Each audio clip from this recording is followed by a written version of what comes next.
You are planning a trip to Switzerland in September and you're wondering what to expect.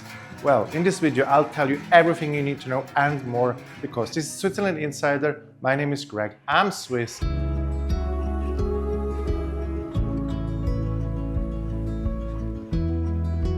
September is a special month here. It's right between summer and autumn. The weather shifts, the scenery changes, and even the atmosphere in towns and villages feels different. Let's start with the weather, because that's usually the first question travelers have. September is a month of transition. In the first 2 weeks, many days still feel like summer, especially in the lowlands. In Zurich, Bern, or Lucerne, you can expect daytime highs of around 20 to 25 degrees centigrade, still warm enough for outdoor dining, lake swimming, and long walks in the evening. By the last week of September, though, the air is cooler and daytime highs are closer to sort of like 15 to 18 degrees, and nighttime it usually drops to around 10 degrees, and in the mountains it feels even colder. So what should you pack? The Swiss pack layers, okay? This is really the key for Switzerland in September. T-shirt or a light shirt for the day, and a warmer sweater or fleece for the evening, and a light jacket for rain. Good shoes are essential, not just for hiking, but even in the city where you'll be walking a lot. And if you're planning time in the Alps, always bring one extra layer. The weather can usually change within minutes. Now let's talk about the crowds. This is one of the big reasons why I personally love September. July and August are peak season. Family are on holidays, school is out, and popular places like Zermatt, Lauterbrunnen, and Lucerne are really packed. In September, this sort of changes. Summer is over, kids are back in school, and you can actually breathe sort of again in the tourist hotspots.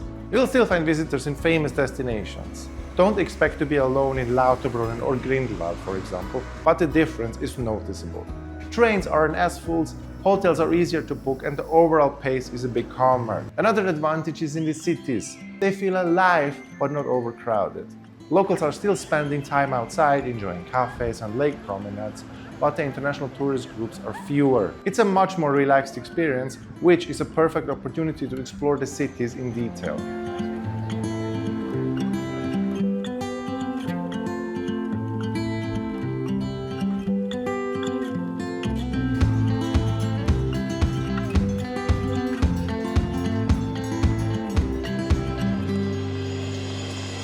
I've created travel guides full of highlights, local experiences, as well as hidden gems for you to discover during this time especially.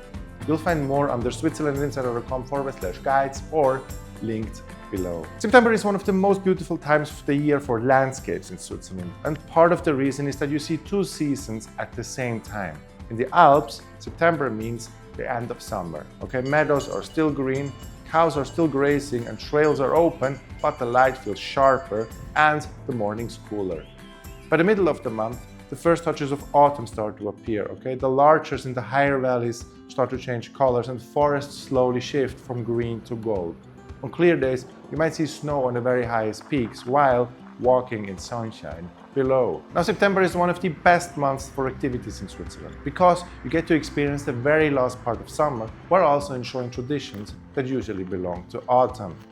Hiking is probably the top activity. Trails are usually still open, the weather is stable, and the visibility in September, which we talked about, is often fantastic because the air is clear. If you're into mountain huts, many of them stay open until the end of the month or even more, so you can still do multi-day hikes and enjoy the alpine atmosphere. September is also when hiking feels calmer.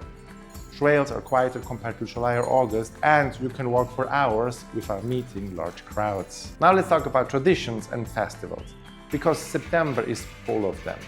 One of the most iconic events is the Alpabzug or des Alpes. This is when farmers bring their cows down from their alpine pastures to the valleys for winter. The cows are decorated with flowers and giant bells, and the herds pass right through the villages. It's a bit noisy, but it's very colorful and honestly one of the most authentic Swiss experiences you can ever have. These events happen across Switzerland. So you have in Alpabzug, okay, as well in the Jungfrau region, but also in Valais. And it's usually in sort of mid to late September. Another highlight of September is the wine harvest. Places like Lavaux or the Valais or the entire Lake Geneva region, you'll see vineyards busy with workers.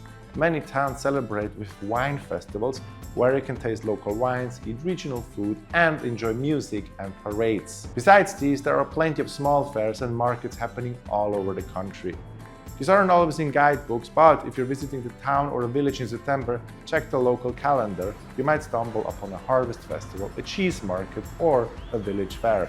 And these are the moments that really show you Swiss culture up close. Now let's talk about cost and availability. September is what I like to call a sweet spot. The main summer peak is over, which means hotels and apartments are more easy to book, and especially in tourist hotspots like Zermatt, Interlaken or Lauterbrunnen, this is the case. Prices don't always drop dramatically, but are often a little lower than the main season, and you won't feel as much pressure to book months in advance. In cities, prices stay fairly steady, but demand is slower, so it's easier to find good options here as well. In the mountains, huts, trains and cable cars are all still running, so September is still part of the main hiking season. It's only in October that many services start closing down or have a break before winter. So if you're looking for a time with good weather, plenty of availability and slightly better deals than high summer, September is a really good choice. Let's finish with a few practical tips for September. First, daylight.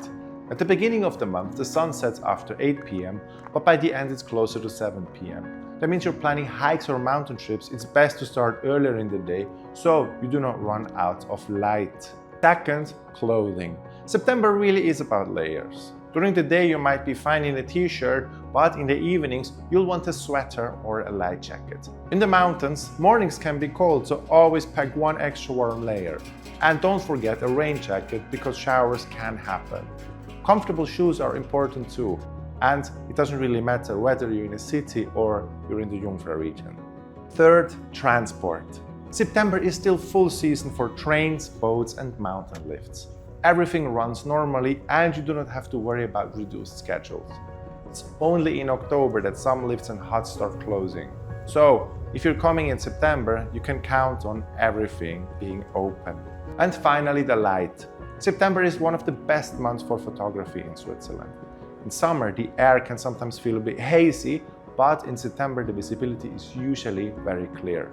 The views of the mountains and lakes are sharp, the colors are strong, and the evening light is especially beautiful. So that means more enjoying here and less post-production later. So that's September in Switzerland.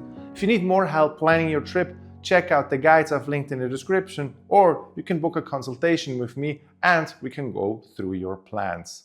For me, September is one of the best times to explore the country. You get stable weather, beautiful scenery and a calmer atmosphere almost everywhere you go. Thank you very much for watching.